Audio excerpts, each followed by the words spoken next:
La direction du Canadien a offert son bilan 24-25 à son tour aujourd'hui, ce qui permet d'intercéder avec ma version personnelle, vous le permettrez, je l'espère bien, du bilan de saison. Note en appui au tandem Jeff Gorton et Kent Hughes. La dite note sera d'ailleurs la même pour Gorton et pour Hughes, puisque leur destin semble étroitement lié autant que leur collaboration. On aime la collégialité. Précision qui me permet de souhaiter que pour la suite, le CH aura un grand patron clairement identifié. Dans toutes les organisations de la Ligue nationale, on peut dire c'est lui le boss. Pas à Montréal, où la collégialité prédomine. C'est le patron qui pose veto aux décisions d'envergure, celui qui signe seul les plans et les bilans. Chez le Canadien, ce boss-là semble être Jeff Gorton. Mais qui le sait vraiment? Et quel est le rôle que joue Jeff Molson dans le quotidien de l'équipe? L'actionnaire de contrôle a par le passé expliqué qu'il ne souhaitait pas nommer un président des opérations hockey, puisqu'il entendait exercer cette fonction. Je rappelle ce passage en me disant que si à la fin de la journée, at the end of the day, Jeff Molson est celui qui tranche les décisions hockey, eh bien, il y a lieu de nous inquiéter. Sauf mon respect, là. Jeff Molson est certainement un excellent propriétaire. Peut-il gouverner un organigramme hockey? J'ai des réserves. Est-ce que d'autre part qui fait pression dans les bureaux de la Ligue nationale afin de faire respecter le chandail bleu-blanc-rouge du Canadien? Eh bien, ce rôle me semble mieux adapté, mieux convenir à Molson autant que lui revenir d'emblée, en fait. Qu'importe. Parlons de ce qu'on connaît, parlons de ce qu'on a pu constater cette année.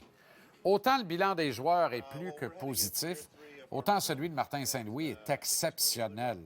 Autant celui de Gorton Hughes Associates est en demi-teinte. Les architectes de la reconstruction ont complété une transaction extraordinaire en décembre lorsqu'ils ont acquis Alexandre Carrier des Prédateurs de Nashville, ne cédant en retour que Justin Barron. Cette transaction est certainement top 5 des meilleurs mouvements de personnel cette année dans toute la Ligue nationale de hockey. Mais force est d'admettre avec le recul que l'acquisition de Patrick Laine en plein mois d'août demeure questionnable. L'obscur Finlandais avait encore 2 ans de contrat à 8,7 millions par année à écouler. Il n'a coûté que Jordan Harris, c'est vrai. Harris n'avait plus d'avenir avec le Canadien. Il a enfilé 20 buts, c'est vrai.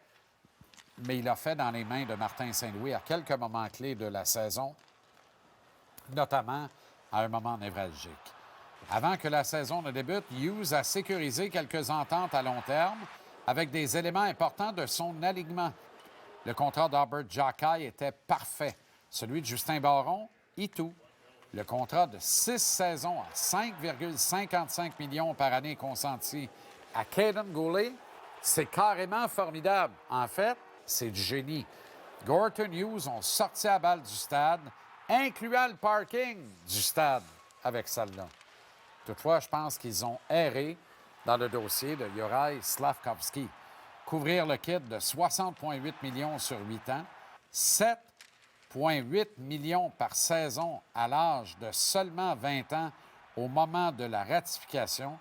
Qui plus est, et surtout alors que le géant slovaque avait une autre saison à écouler à son contrat d'entrée dans la Ligue nationale qui avait donc aucune espèce d'urgence, ils diront bien ce qu'ils voudront. Sur celle-là, ils ont erré. J'espère me tromper, mais je suis assez convaincu que l'histoire va nous prouver que cette erreur aura été plus importante dans l'élaboration du grand plan de l'équipe que celle d'avaler la balance de contrat de Patrick Laine. Par ailleurs, une erreur aussi, en dépit de la déclaration de Kent Hughes à l'effet que sans Laine, le CH aurait raté les séries. M'en réétouffer, ça se peut pas, celle-là. Au sujet de Slafkovský, soyons honnêtes juste un peu. S'il demeurait à ce jour à s'entendre avec le CH quant à un nouveau contrat, suivant sa saison de progression d'un seul point, mais de régression de 3 buts, est-ce que le tandem Gorton Hughes and Associates lui offrirait la même entente? Je suis persuadé que non. Je pense même que les parties négocieraient quelque chose comme un contrat pont actuellement. En résumé, pour quelques très bons coups, la firme de dirigeants du CH en a aussi réalisé quelques très mauvais. Et n'en déplaise à Kent Hughes, qui se disait heureux d'avoir appuyé ses joueurs et son coach en n'échangeant pas Savard, Armia et Devo à la date limite des transactions, eh bien, pour moi, il s'est agi là d'un manque de flair et de vision par rapport à ce que son groupe de joueurs démontrait clairement être capable de lui offrir. L'arrivée d'Ivan Demidov est venue nous couvrir d'illusions, d'espoir en fin de parcours et avec raison.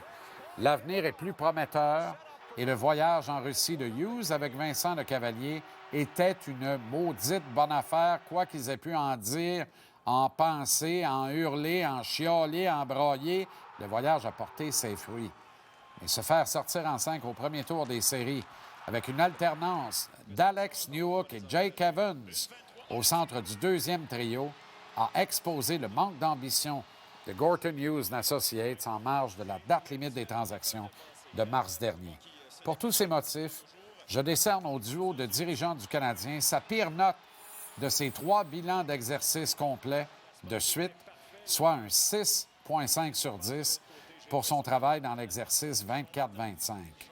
C'est la pire note, je le répète, de 3 notes de bilan annuel à ce jour pour Jeff Gorton et Kent Hughes.